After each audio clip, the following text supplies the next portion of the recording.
2. What is up, everybody? I am Kevin Iole. Thank you for joining me on Saturday on ESPN, the main event at Boardwalk Hall in Atlantic City. It's been a while since the UFC has been to Atlantic City. A lot of boxing in the last couple of years in Atlantic City, but not that much MMA. Saturday, MMA returns, and this young lady, Erin Blanchfield, will be in the main event in a really important flyweight fight against Manon Fiorot. Maybe title implications on this one. Welcome, Erin. Before I get into the fight, though, I got to go. This nickname, Cold Blooded, where did this thing come from? Yeah, the nickname actually came from my dad. He made it up when I was a kid when I first started competing. And then I remember my first like kickboxing fight, they asked me what my fight name was, and I was like, oh, put Cold Blooded down, and it stuck ever since. You like it? So Yeah. is it represent who you are? Yeah, I do like it. I feel like it represents who I am when I'm competing for sure. I feel like I'm super focused and win or lose, I'm always like pretty stoic, in how I perform. So yeah, I think my dad picked a good one. That's a good one. I don't know if it seems fast to you, but it seems pretty quick that you've had an amazing rise in the UFC. You're a little over what, 2 years into the run now, and here you are. I think if you win this fight, right? Have they promised you a title shot if you win this, or what's gone on?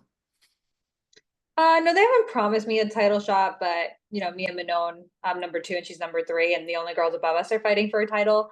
So I feel like it's kind of like just like easy math that like when I win Saturday, that I definitely get a title shot. Sure. Um, here's the question though. Is there pressure on you now? I mean, so much has come so fast for you, right? And now you're standing right there. And sometimes that last step is the longest one, right? And the most difficult one.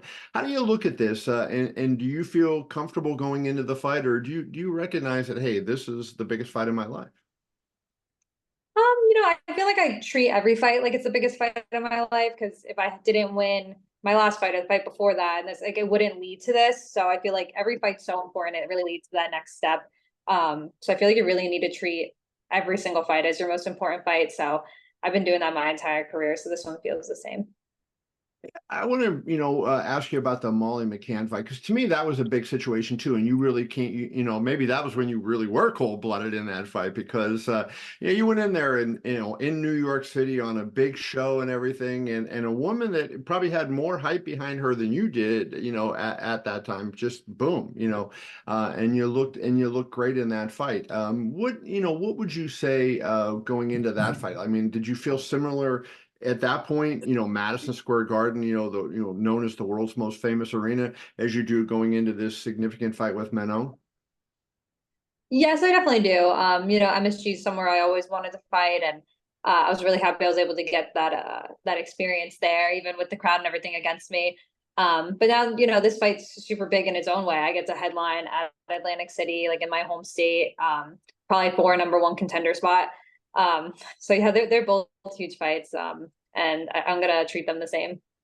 What's your breakdown of Manon? Where do you think you can take advantage of her? Obviously, she's a very good striker. How do you see the fight going, and where do you think you're going to be able to handle her? I mean, I see my advantages from everywhere. I know that I have strategies for striking, wrestling, jiu-jitsu. No matter where the fight goes, I know I can win it. And do you feel like you need to make a statement in this fight, right? I mean, so Saturday I was in Las Vegas at Rose Namajunas' fight. She wins over Amanda Hebus, and she was asked after the fight, "Hey, do you feel like because you're a big name, you should get a title shot, right?" And she said, "Well, hey, I'm not saying that I should get it, but if they offer it to me, I'll take it." And not that I agree that she deserves a title shot, but Rose does have that big name, right? And she has been a two-time champion, and she's going for history. So do you feel like you need to win impressively just to erase any doubts and not let anybody sneak in the back door behind you? Yeah, I feel like my goal is always to win impressively, no matter, I guess, what is at stake. But yeah, I think obviously a really impressive win and a finish Saturday leaves no doubt. Sure. Do you feel like Rose might be in your future? Because the way I'm doing the math here, it looks like it's going to be a long time before Valentina, Alexa are finished, right? They're going to go through the Ultimate Fighter season, then they're going to go through training camp. They're going to fight. So the winner of this fight might be sitting around waiting for that person. If you win on Saturday, will you wait for the title shot, or will you sit there and say, you know, I know Dana loves this. Dana loves people who say, I believe in myself. I'm going to fight until the title shot comes up. What would you do? Yeah, I'd rather stay active.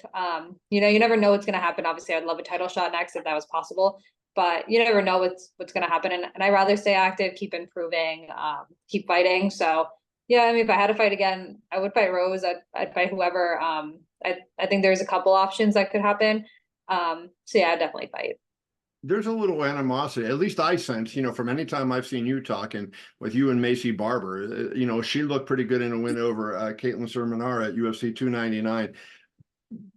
Any thought? I know she's now in the, or was in the hospital, but any thought on her if you happen to be successful Saturday?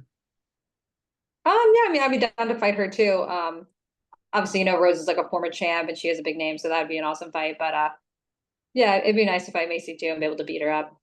Sure. Well, by the way, what is with you two? Like, it just seems like you know, you have an edge whenever you talk about Macy. Whatever. I mean, I know we were matched up in the past. She pulled out of it, and then I think she started talking stuff about me that I was like below her in the rankings and this and that. And then I feel like over the years, it's just kind of like grown to like more and more. Um, yeah, I mean, I never even met her or anything in person, so I don't really Oh. know. But I know when we meet in the cage one day, we'll fight it. I'll beat her up. I referenced earlier, I said, you know, it seems like it's come fast for you. And I want to see if you feel that way. Like, you know, it's a little over 2 years and you're now right here at the doorstep of a title shot. Do you feel like it's gone quickly? And have you been surprised by the progress you've made since you've come to the UFC? Because you've run through some pretty good women. Yeah, I always know like if you keep winning and kind of keep that momentum going, that it could move relatively quickly. And after I fought Molly, I went right to like a number Andrade, I believe was like number 3 or 4 at the time. So I kind of jumped right from like 10 to the top 5 in the division. So I feel like that's something that definitely escalated it. And I keep winning and I keep proving myself. So yeah, I'm definitely not surprised. And I'm obviously happy with the progress I've made. Last thing I want to run past you. You know, I know there's nothing that you can do about a loss, right? You lost long ago, but anytime I see a person has a record like you, 12-1, this glittering record, you know, and you got that one in your loss column, you know, kind of John Jones has talked about that a lot. He got disqualified one time and lost. Like, do you ever, when you sit there, I know you can't think too much about the past, but you ever look and go, damn, like, what did I do back in the day, right? Because I think if you fought Tracy now, you'd probably be favored, right? Yeah, I feel like if I fought Tracy now that I definitely win. But I feel like I honestly don't really think about it at all. No. I know yeah, I mean I lost that fight. It was a long time ago, and I feel like I really grew from that fight. So it's like almost I guess nice in a sense that I did lose it because I feel like I've gotten so much better since then. And it really like made me want to like kind of guess like revamp my training and really stay and really get focused. So I'm honestly kind of happy it went the way it did. I feel like who knows if it didn't go that way, then maybe I wouldn't be where I am now. Did you make substantive changes after that? Like, and is that what you think led to where you are? Yeah, I started training with my wrestling coach after that fight, and I feel like obviously gave my coaches that I was already training with like more to kind of like evaluate about like my skill set and try to like improve. So yeah, I feel like we do that after every fight, like win or lose, but obviously after a loss, it motivates you even more to like want to change things. Awesome.